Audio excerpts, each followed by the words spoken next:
Did she know? Christian, mijo. I have dreamt of this moment my entire life. So How's how are it you doing going? today? Yeah, it's going great. Are you doing a lot of press today or? Yeah, we have a call in an hour. We're trying to connect with this organization called This Is About Humanity. Okay. And they work specifically with families that have been separated at the border.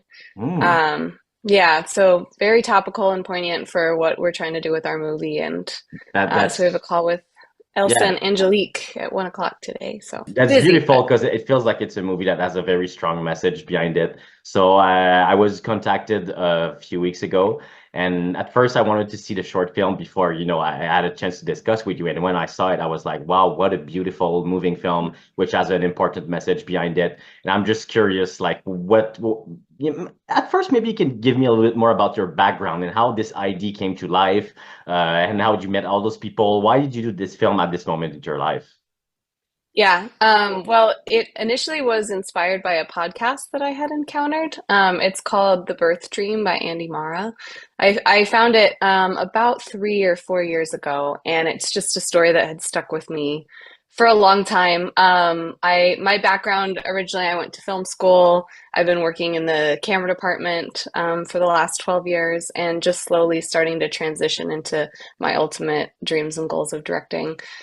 So I knew that I wanted to make a short film that really spoke from a place of the kinds of films that I'm interested in making. I felt like I had done shorts before, but none of them were quite where my heart was as a filmmaker. And when this podcast came around, it basically is about a woman who reunites with her family after decades of separation. She was born in Korea and then adopted in America, Okay. and traveled back to Korea to meet her family, but Wow. similarly was trans and was trying to figure out how to meet her family for the Yeah. first time.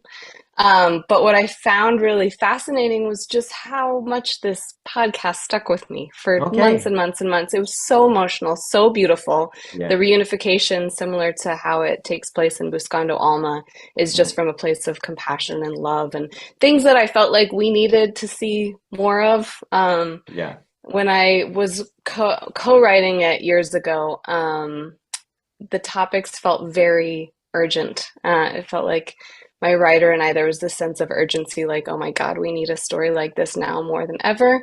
There's so much antagonism against both the trans and the migrant community. Absolutely. Um, but however, we made it last year, and here we are a year later, and these themes and topics are still just as prevalent then as and they are now. So Oh, but you also you made it in a way that's very powerful, and maybe I should have given a little bit more of an introduction because we jumped like right into it. But Melissa Fisher, your director, and this film is called Buscando Alma. It was nominated at for Best Drama Short at the LGBTQ Film Festival in Atlanta, and this is Mhm. making you eligible for the Oscars. And I do really feel like it's a poignant movie that could get some recognition. I just wish it for you because it really moved me when I was watching it, but. There's the story behind it that I feel like it's important. It feels personal because of the main themes and the emotional nature of the subject. So was it a challenge to pull this off like as a short format? Because I feel like it's a topic that you should have like so much to say about it. Yeah. Well, I will say we would love to expand it into a feature film, and that Okay. is one of our goals. But it's funny, we did manage to pack so much into just a 15-minute window. And I think it was quite a feat for me and my co-writer. I think one thing that is I'm always drawn to is nonverbal storytelling. I love visual storytelling as much as possible and trying to get away with as little dialogue as possible. But in this case, it helped us a lot just to be really economical with the amount of story we're able to tell. So trying to do interweaving our flashbacks to tell some of the backstory, and then just moments between like the scene with her and her husband.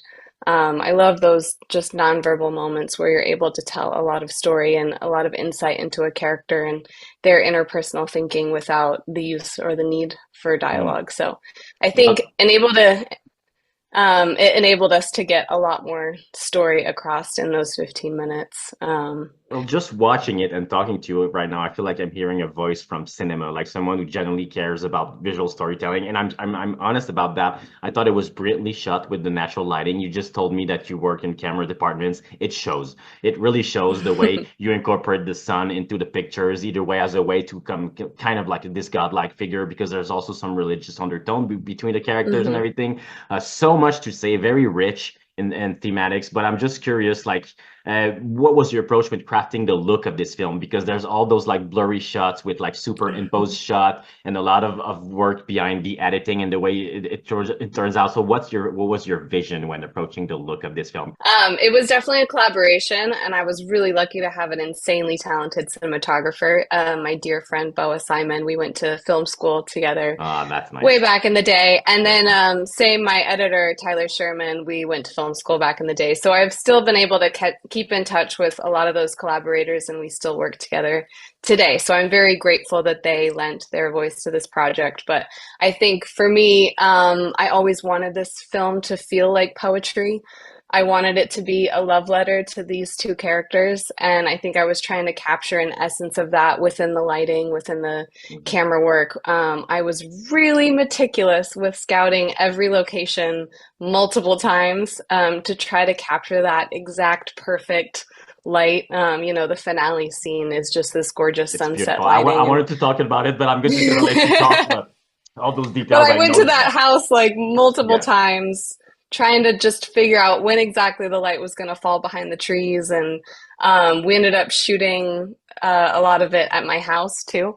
So I Really? was just consistently looking around, throughout the months leading up to production of like, what if we stage the actors here and we could get this lighting Mm. here?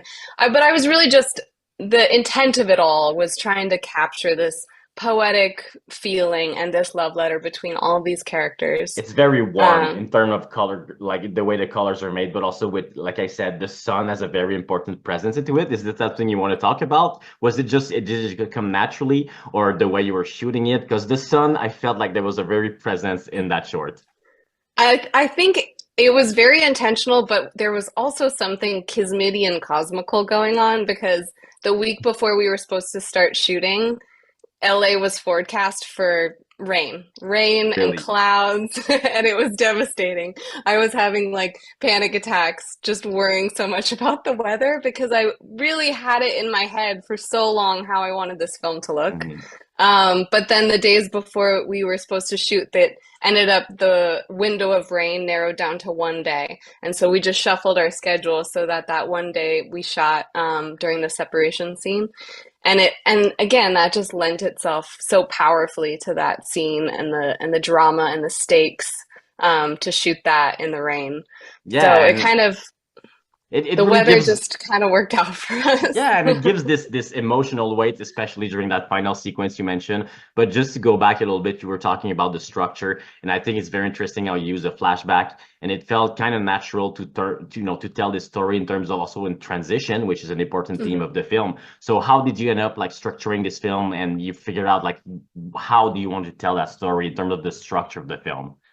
Yeah, we knew fairly specifically all the scenes that we wanted, and then I had a board in my office with little note cards of all the glimpses that I wanted, all the little moments of flashbacks, all those little moments of texture, her fragmented memories about how she thinks of her mother, and I just had it all like mapped out and then structured it how I thought it would flow best to go from mother's memory into Christina's memory. So from Christina back to Alma, we have a lot of transitions where we maybe start in one of their memories and then we were able to Yeah. transition. So it kind of allowed us to conjoin both of their experiences and reflections on the past, which I thought was a beautiful way to connect them to, was to by connecting their memories as one.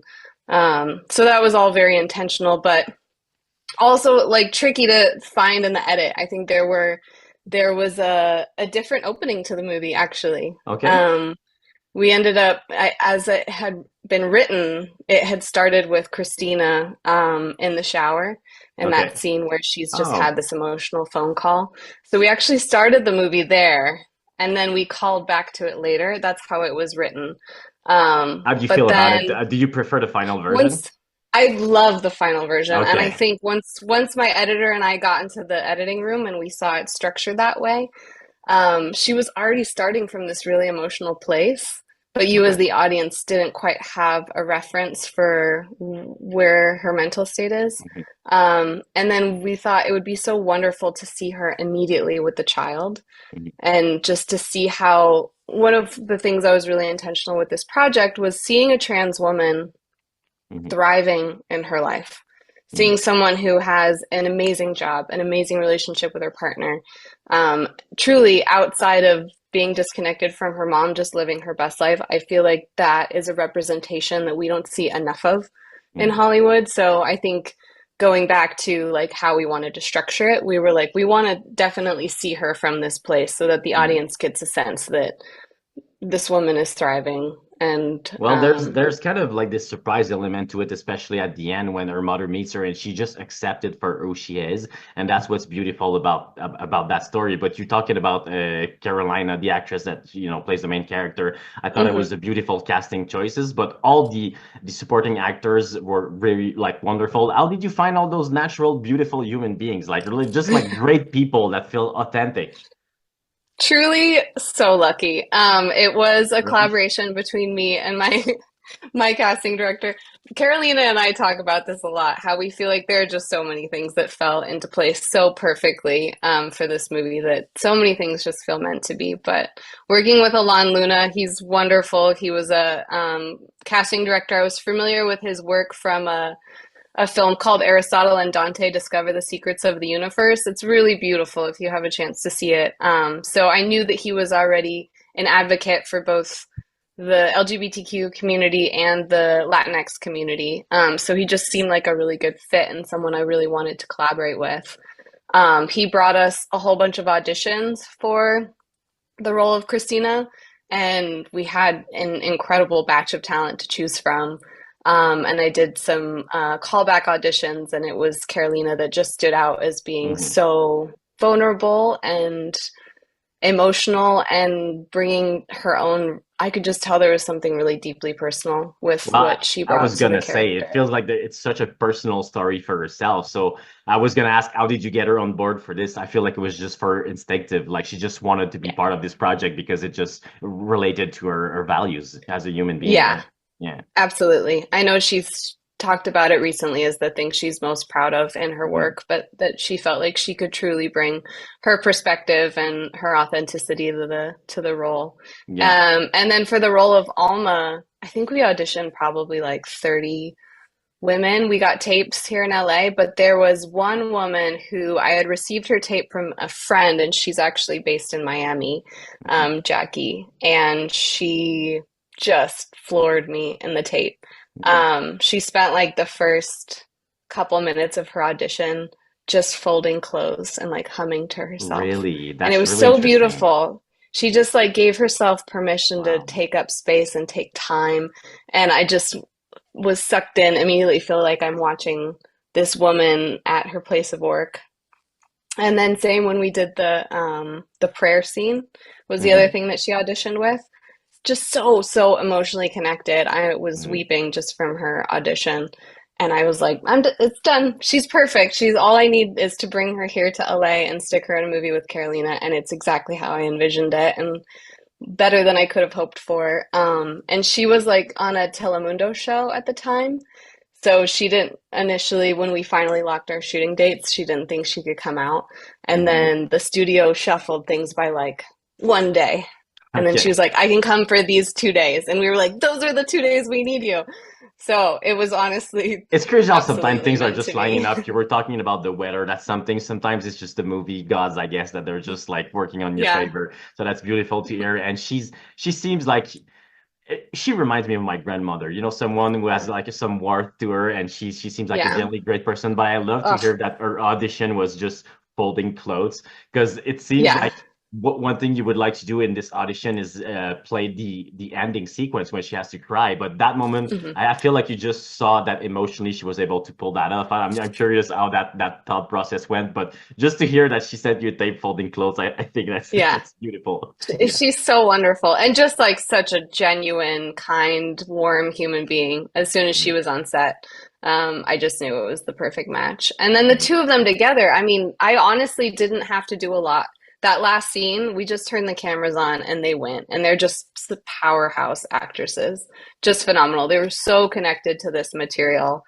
So yeah, just absolutely grateful. You have for to both give of yourself them. some credit though. You didn't do nothing. Like it was the True, perfect. true. No, but come on, it was the perfect. Like with the Mhm. sunshine. I love the final shot. It's very warm. It's emotional. It's beautifully framed. You have to give yourself Yeah. some credit. But it's even better when you have those great actresses and they're Yeah. just like having this beautiful moment that comes full circle because it's all this Yeah. story about, like I said, accepting who you are, finding Hmm. happiness, and also it's this warm touch of a mother that she's been missing her whole life. Yeah.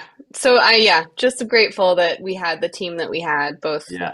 in front of and behind the camera. It really made all the difference. And you Yeah. were working with your cinematographer and your editor since film school. Is those some people you want to Hmm. kind of like keep working with moving forward? But because you definitely have some future in the business, I'm just gonna tell you right away. It seems like you have a great vision, and it's if you keep doing those projects with those people, is that something you would like to do?